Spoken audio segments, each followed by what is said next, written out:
سرکار فرماتے ہیں جو اللہ پر اور آخرت پر ایمان لاتا ہے وہ یا تو اچھی بات کرے ورنہ خاموش رہے۔ جو اللہ پر ایمان اور آخرت پر ایمان رکھتا ہے اس کو چاہیے کہ وہ ہمسائے کی تکریم کرے۔ جو اللہ پر ایمان رکھتا ہے اور آخرت پر، یہ آخرت کا معنی کیا ہے؟ کہ مرنے کے بعد رب کے سامنے جب پیش ہونا ہے نا اس کو پتہ ہو، وہ آخرت پر ایمان رکھتا اس کو چاہیے کہ مہمان کو عزت دے، مہمان کو عزت دے۔ نبی پاک صلی اللہ علیہ وسلم نے، یہ اب اسلام کی تعلیمات ہے، اسلام ایک معاشرتی دین، یہ خالی عبادت کے متعلق نہیں بتاتا بلکہ لمحہ بہ لمحہ ہر انسان کی ہر شعبے میں، بادشاہ ہو اس کو عدل کی تعلیم دیتا ہے، بادشاہ ہو اس کو عدل کی تعلیم دیتا ہے، اور اگر رعایا ہو اس کو اطاعت امیر کی تعلیم دیتا ہے، اگر استاد ہے اس کو اچھی تعلیم اور تربیت کی تعلیم دیتا ہے، اور اگر شاگرد ہے تو اس کو ادب استاد کا درس دیتا ہے، اور اگر سپاہ سالار ہے تو اس کو اچھی حکمت عملی بنانے کی تعلیم دیتا ہے، اور اگر وہ فوجی ہے سپاہی ہے اس کو سپاہ سالار کا ہر اچھا حکم ماننے کی تعلیم دیتا ہے۔ اگر ماں باپ ہیں تو ان کو اولاد کے حقوق بتاتا ہے، اور اولاد کو اپنے ماں باپ کے ساتھ ادب احترام اور خدمت کرنے کی بھی تعلیم دیتا ہے۔ اسلام، دین اسلام آج دنیا سمجھی نہیں ہے۔ آج یہ فلاں کتاب پڑھ لے، فلاں کتاب پڑھ لے، وہ اس پہلو پہ ہمیں رہنمائی دے گی۔ میں نے کہا چھوڑو ساری کتابیں، آؤ قرآن کی طرف یا مصطفیٰ کے فرمان کی طرف۔ تعلیم بھی دیتے ہیں اور کر کے بھی دکھاتے ہیں۔ ہاں، خالی تعلیم نہیں ہے، کر کے بھی دکھاتے ہیں۔ اسلام کی روشن تعلیمات میں سے حضور فرماتے ہیں جب ہمسایہ مدد چاہے، ہمسایہ مدد چاہے تو اس کی مدد کرو۔ چھوٹے چھوٹے جملے بہت کچھ شعر کے درمیان کہا، اگر وہ قرض مانگے، اس کو ضرورت پڑ گئی ہے، آپ کے پاس آ گیا ہے، بھائی جان مجھے یہ اتنے پیسے دے دیں یا کوئی اور چیز، تو اس کو قرض دے۔ ہمسائے یہ دونوں کے لیے ضروری ہے، یہ نہیں ہے کہ ایک کو ضرورت ہے دوسرے کو نہیں، دونوں ہمسائے ہیں۔ کہا اگر قرض مانگے، ہماری عادت ہے قرض واپس کرنے ہی نہیں ہے، چاہے ہمسائے کا ہو چاہے قوم کا ہو، ہم کہتے ہیں بس مفت کی شراب ہے پی لو، مفت کی میں قرض واپس کرنے کا تو سوچنا ہی نہیں ہے، بینک ہی ختم کر دینے۔ کوئی اس ماہ میں سارے ننگے، کوئی یہ سمجھے نا کہ میں فلاں لیگ سے اور فلاں تحریک سے وابستہ ہو کر میں بچ جاؤں گا، نہیں۔ جب رب کی بارگاہ میں پیش ہو گئے، ایک ہی صف میں کھڑے ہو گئے، محمود و عیاض، نہ کوئی بندہ رہا نہ کوئی بندہ رہا۔ عزیزان محترم، ان بیڑے اوتھے ہوڑے نہیں عملہ دے نکھیڑے، کسے نے تیری ذات پچھڑی، پتہ پھر چلے گا۔ عزیزان محترم، اسلام کیا کہتا ہے، میرا دین کیا کہتا ہے؟ الحمدللہ میں اس دین کے ماننے والا ہوں جو رحمت کا بھی آئینہ ہے، مجسمہ ہے، اور جو اپنی پاور بھی دکھاتا ہے۔ نبی پاک نے فرمایا ظالم کی بھی مدد کرو، مظلوم کی بھی مدد کرو۔ کہ مظلوم کی مدد تو سمجھ آتی ہے، ظالم کی مدد کیسے کرو؟ کہ ظالم کو سمجھاؤ، اس کا ہاتھ رکھو۔ عزیزان محترم، پھر فرمایا ہمسایہ کے حقوق کے بارے میں، یہ کیونکہ ہمارا طریقہ کار ہے، سماج ہے ہمارا ایک، کہ کہتے ہیں جب بیمار ہو جائے عیادت کرو. یہ مسلمانوں کے حقوق کے اندر بھی شامل ہے. یہ 5 بڑے حقوق ہیں مسلمان پر 5 بڑے حقوق ہیں. وہ کون سے؟ نمبر 1 سلام کا جواب دینا. اگر وہ السلام علیکم کہیں تو اگلا وعلیکم السلام کہیں. السلام علیکم کہنے والے کو 30 نیکیاں ہیں، وعلیکم السلام کہنے والے کو 10 نیکیاں ہیں.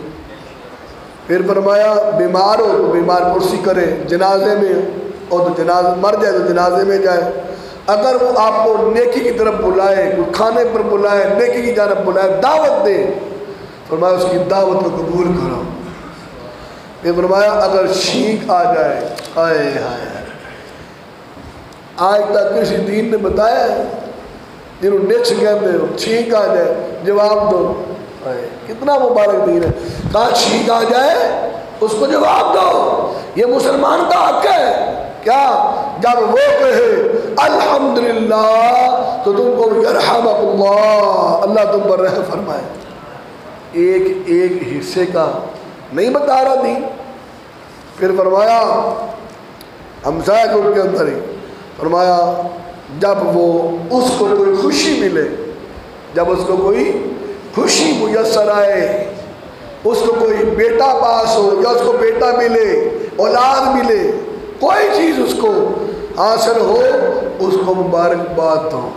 اس کو ہمسایہ کی بات کر رہے، ہمسایہ کی بات کر رہے. ہمسایہ مومن اور کافر دونوں بھی ہو سکتے ہیں.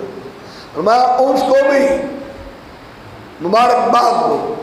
لیکن جب مسلمان کی باری آئے گی تو اس کے مرنے پر، اب کافر کے مرنے پر تو تعزیت نہیں ہم کریں گے. مسلمان جب فوت ہو جائے، مسیحا فوت ہو جائے تو پھر کیا کریں گے؟ پھر ہم اس کی مصیبت پر اس کو تعزیت کریں گے. یہ ہے اسلام، یہ ہے حقوق ہمسایہ پڑوسی کے حقوق. آج دنیا انسانیت، آج دنیا اصول، قواعد، ضوابط، لا اینڈ آرڈر کی بات کرتی ہے. اسلام نے کیا کہا؟ تاکہ اگر کوئی مصیبت آ جائے اس کے ساتھ تعزیت کرو، اور اپنی عمارتیں اتنی اونچی نہ بناؤ کہ اگلے کی ہوا رک جائے. اجازت کے بغیر، اجازت لو، اس کے بغیر اونچی عمارت نہ کرو. پھر فرمایا کہ جب تم پھل لاؤ تو کیا کرو؟ چھپا کر لاؤ.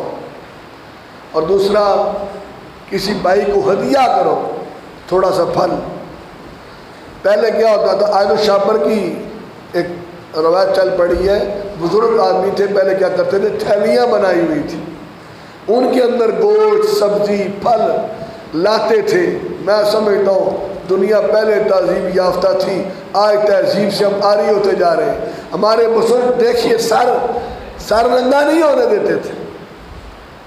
پیچھے جائیں، دستار سر پہ رکھنا ایک اعزاز سمجھا جاتا تھا. پگڑی میں دکان، سر پہ پگ ہونا. آج اس انگریز نے کیا کیا؟ پگ کو جو ہوٹلوں کے سامنے کھڑے ہونے والے ہیں سیکورٹی گارڈ، ان کے سروں پہ رکھ دیا. یہ جو دستار ہے یہ عام چیز نہیں ہے. پھر برا نہیں بات کر رہا ہوں. آگے کہا کہ جب تم گھر میں فروٹ لاؤ تو یہ نہ ہو تمہارا بچہ باہر کھاتا پھرے، بلکہ اس کو گھر بیٹھ کر کھائے. کیونکہ باہر کھائے گا کسی غریب کے بچے کا دل بھی کرے گا اور اذیت ہوگی. کہا جب کھانا پکاؤ تو تمہارے کھانے کی جو خوشبو ہے وہ پھیلے گی، تو اگلے بندے کو کچھ سالن ضرور بھیجو جس سے محبت بڑھتی ہے. فرمایا یہ کام وہ کرے گا جس پر اللہ نے رحم کیا ہوگا. چاہیے کہ عبادت کے ساتھ ساتھ عدل کرے. عدل کا یہ مقام ہے کہ 60 حجوں کا ثواب ایک طرف ہے، مظلوم کی داد رسی کا ایک لمحے کا ثواب وہ 60 حجوں کی عبادت پر بھاری ہے. بات سمجھ آنے کی نیت سے پیروں ننگے ہو گئے، یہ ہو گیا، وہ تسبیحاں پڑھ لیا، فوٹوਆਂ لے گئیاں، اس سے کام نہیں چلے گا، اس عوام کی داد رسی کرو، اس کو تنگ نہ کرو، اس کو کام کرنے دو، اس کو کمانے دو۔ موت آ جائے گی، موت آ جائے گی، گھر بیٹھے بھی تو آ رہی ہے۔ اگر ہاں قانون آپ بنا دینا، پھر یہ نہ ہو کہ رمضان میں قانون بننا ہے، پورے سال بنائے نا کہ اس ٹائم سے لے کر اس ٹائم تک کام ہوگا، کیونکہ قرآن کہتا ہے دن کمانے کے لیے، رات آرام کرنے کے لیے۔ ہم الٹ کے رات کمانے کے لیے، دن سونے کے لیے۔ آئے واپس لا آرڈر کریں اور عدالت کا سن لیں، عدل کا سن لیں۔ اسلام سیدنا فاروق اعظم، سیدنا علی المرتضیٰ اکٹھے بیٹھے ہوئے باتیں کر رہے ہیں، مسکرا بھی رہے ہیں۔ اتنے میں ایک یہودی آیا، اس نے آ کر کہا حضرت عمر سے، اے امیر المومنین، میرا اور علی کا آپس میں ایک معاملہ ہے، اس میں فیصلہ فرمائیں، اس میں آپ فیصلہ فرمائیں۔ تو جناب سیدنا فاروق اعظم نے فرمایا ابو الحسن کھڑے ہو جائیں اور عدالت کے کٹہرے میں آئیں، عدالت کے کٹہرے میں آئیں۔ سیدنا علی شیر خدا رضی اللہ تعالیٰ عنہ، آپ کے چہرے پر، آپ کی جبین پر شکنیں پڑ گئیں، چہرے پہ آثار بدل گئے۔ خیر کھڑے ہو گئے، بات چیت ہوئی، معاملہ طے پا گیا، یہودی ہار گیا، مولا علی جیت گئے، اس کو فیصلہ ہو گیا۔ تو واپس آئے، دوبارہ باتیں شروع ہوئی۔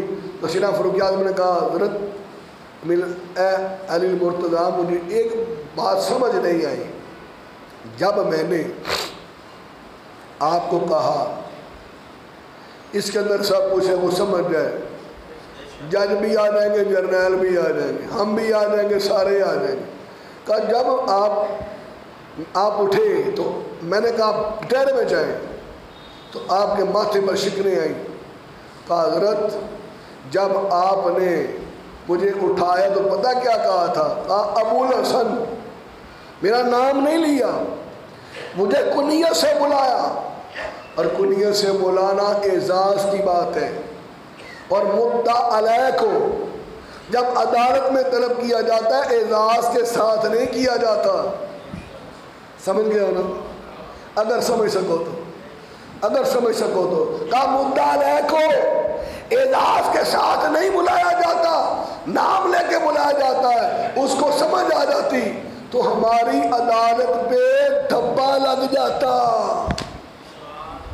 میں دوبارہ آہستہ سے کہہ رہا ہوں، کہتے ہیں کہ مجھے آپ نے ابو الحسن کہہ کے بلایا اور میرے اوپر دعویٰ تھا، مجھے آپ علی کہہ کے بلاتے اور کھڑا کرتے تو میں پریشان نہ ہوتا۔ آپ نے میری کنیت کے ساتھ بلایا، مجھے تکلیف ہوئی۔ ساتھ مقابلے پہ کون ہے؟ یہودی، جو دعویٰ لے کر آیا ہے، اور کائنات کے عظیم ترین انسان مولا علی پر دعویٰ کیا گیا ہے۔ کھڑا کرنے والے کون ہیں؟ فاروق اعظم۔ پتہ ہے یہ ہے اسلامی غیرت اور یہ اسلامی تعلیمات کے روشن پہلو۔